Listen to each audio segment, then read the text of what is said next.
जिनका दृष्टिकोण है सोना। दिव्यांगजन के हक की आवाज है वो प्रखर, ऐसे अतिथि को सुनने में होगा हम सबको गर्व। तो आज मैं हमारे जो चीफ गेस्ट हैं एडवोकेट मक्कर जी, उनसे रिक्वेस्ट करूंगी कि वो हमारे बच्चों से रूबरू हो।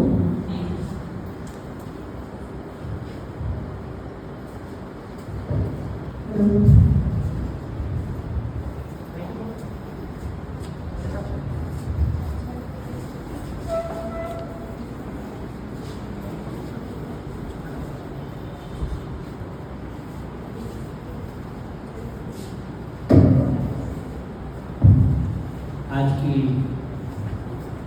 इस कार्यक्रम में उपस्थित मुख्य वक्ता डॉक्टर साहिबा, यहाँ की मैनेजमेंट के सेक्रेटरी साहिबा, प्रिंसिपल साहिबा और अन्य अध्यापकगण, मेरे छोटे भाई डॉक्टर अनिरुद्ध बुनियाल और उनकी पूरी टीम, नव्य भारत फाउंडेशन, इसकी पूरी टीम और मेरे प्यारे प्यारे बच्चों, छायाकार मित्रों, मेरा ये परम सौभाग्य है कि मैं आज मातृशक्ति को नमन करने के लिए और अपने मेरे परिवार के दिव्यांग बच्चों से मिलने के लिए आप सबके मध्य में मुझे आने का अवसर प्रदान किया। इसके लिए डॉक्टर बुनियाल जी का मैं हार्दिक आभारी हूँ। देखिए, जननी के बिना दुनिया की कल्पना नहीं हो सकती। ये चर्चा जब तक सृष्टि रहेगी, चलती रहेगी, चर्चा ही चलती रहेगी कि दुनिया में पहले मुर्गी आई कि पहले अंडा आया। अगर अंडा आया तो कहाँ से आया, अंडा किसने दिया? कोई कहे कि नहीं मुर्गी आई तो मुर्गी पैदा कैसे हुई, उसके लिए कोई अंडा चाहिए। तो ये चर्चा जब तक सृष्टि रहेगी, चलती रहेगी, कोई समाधान नहीं है। लेकिन एक बात तय है कि बिना धरती के विश्व की कल्पना नहीं की जा सकती। धरती जननी है, माँ है, और माँ है तो संसार है। इस माँ के विषय में इतनी प्रकार के शब्द बोले गए हैं। कवियों ने अपनी काव्य के माध्यम से, लेखकों ने अपनी लेखनी के माध्यम से, पत्रकारों छायाकारों ने अपने अपनी विधा के माध्यम से, कलाकारों ने अपनी कला के माध्यम से इस माँ को परिभाषित करने की कोशिश की है।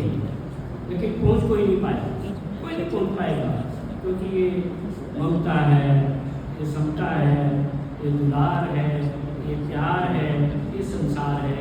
इसलिए जो मातृशक्ति है, इसकी जो छाया है वो इतनी बड़ी है, इतनी बरगद के समान है, जिसके भी शब्द छोटे पड़ते हैं। और समय था कि जब जूते की नोक के समान नारी को समझा जाता था। कवियों ने गाया भी, नारी हे अबला नारी तेरी दुखद कहानी, ऐसे भी गीत गाए गए। लेकिन अब क्या गाए जाते हैं? नारी तू नारायणी। अभी 4 दिन पहले ही भारत ने पाकिस्तान को धूल चटाई, और इस धूल चटाने के दौरान में जो सेना की अधिकारिणी, एक हमारी एयरफोर्स और एक हमारी आर्मी, इन दोनों की तरफ से प्रेस कॉन्फ्रेंस को संबोधित करने के लिए जो 2 देवियाँ आती थी, सौभाग्य से एक को मेरे बिल्कुल पड़ोस के गाँव की है, मेरा वंश के गाँव की सीमाएँ मिलती हैं। वो दोनों महिलाएं, उनको देख करके कौन कह सकता है कि ये आसमान में विमान उड़ाती है भाई, ये दुश्मन के छक्के छुड़ाती है। और पहली महिला हमारी कैप्टन, वो भी इसी युद्ध में शहीद हुई है। तो इस नारी है। तो कुल मिलाकर के कहने का अर्थ ये है कि अब दुनिया में कहीं होता हुआ, आप देखिए, कहते हैं कि दुनिया में 1930 में पहली बार अमेरिका में औरतों को, नारियों को, लेडीज को वोटिंग राइट प्राप्त हुआ। और हमारे यहाँ हजारों हजार साल से है, लाखों सालों से है। जब तक वामांगी पत्नी नहीं होगी तब तक हवन सफल नहीं होगा। रामचंद्र जी को भी जब कुल बांधना था उस समय बात आई कि बिना पत्नी के तो ये हवन कैसे होगा। उस समय सीता को लाया गया रावण से कहकर के, रावण स्वयं इसमें पुजारी की भूमिका निभाई उन्होंने। तो कहने का अर्थ यह है कि हमारे यहाँ किसी प्रकार का कोई भेदभाव नहीं है, नर नारायण। इसलिए शिव के भी दो रूप कहे गए।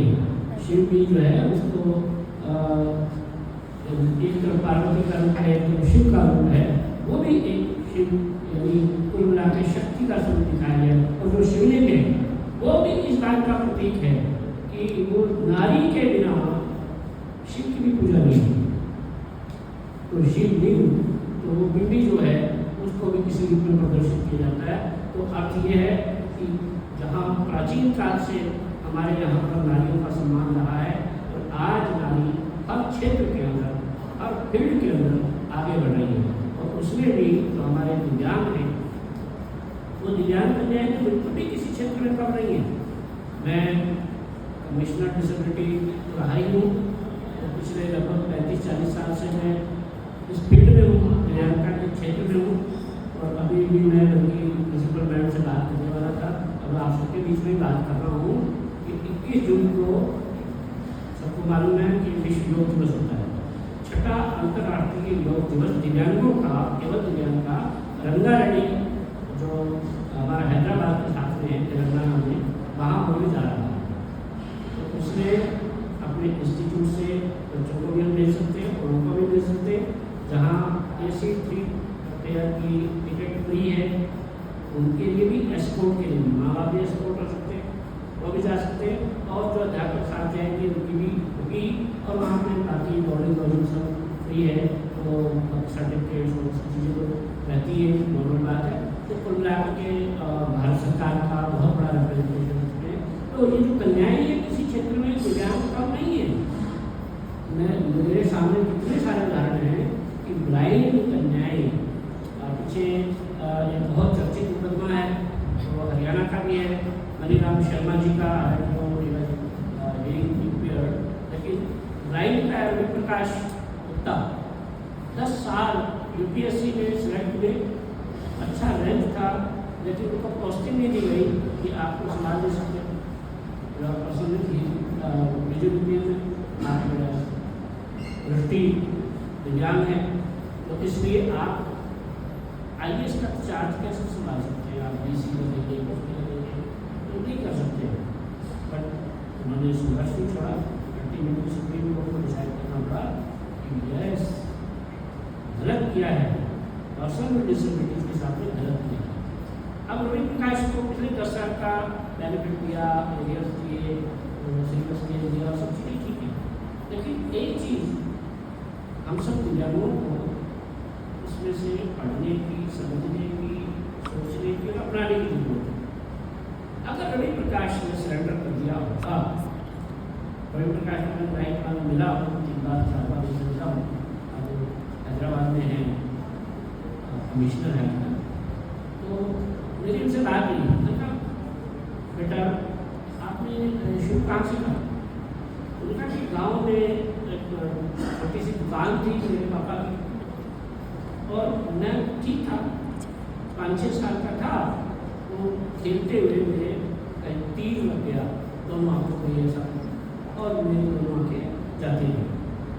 उसके बाद पापा ने कहा कि बेटा बैठो, सब लोग बस हार गए थे। मैंने कहा नहीं, मैं पढ़ूंगा। पढ़ेगा क्या, गाँव में तो कोई ब्रेल तो है नहीं।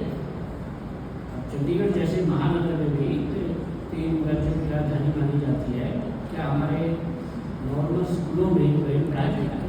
मेरे ट्यूशन फीस 5,000 रुपये मिलेगी है, अच्छे स्कूलों की नाम नहीं दूंगा, बढ़िया स्कूल है। It is mandatory on the part of the government of India under RPW 2016 that in every school there should be mechanism to teach to every young student as per required. लेकिन क्या ये है? नहीं है। एक हिंदी पेड़ बच्चा है, उसको साइन लैंग्वेज चाहिए, पूरी दुनिया में भाषा समझ जाती है, इसके लिए पैन करने की जरूरत नहीं है। वो सही लैंग्वेज है। वो पढ़ाने की व्यवस्था है क्या? अब कोई मानसिक रूप से दिव्यांग को साइकोलॉजिस्ट चाहिए, साइकेट्रिक चाहिए, क्या है हमारे स्कूलों में? इनका आज भी कल्पना नहीं है कि रवि प्रकाश के समय में क्या रहा होगा, लेकिन डिटर्मिनेशन, डेडिकेशन, ऑनेस्टी, एक मन में भाव आ गया कि मैंने बढ़ना है, no other way but to read, but to learn, but to move ahead। और वो क्या, उस बच्चे ने जैसे तैसे माँ बाप पढ़ा सकते थे, उसको पढ़ाया, उसको सेवा भावी हमारे निराज जैसे लोग मिले और वो कारवां उसका बढ़ता चला गया और अल्टीमेटली उसने इंजीनियरिंग करी।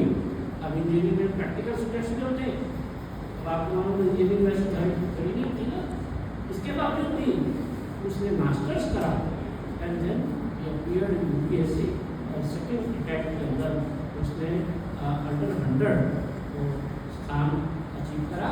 और फिर आपको मैंने स्टोरी आपको बताइए, तो ऐसे ही रवि प्रकाश का नाम आ गया, लेकिन सरिता देवी का नाम नहीं आया।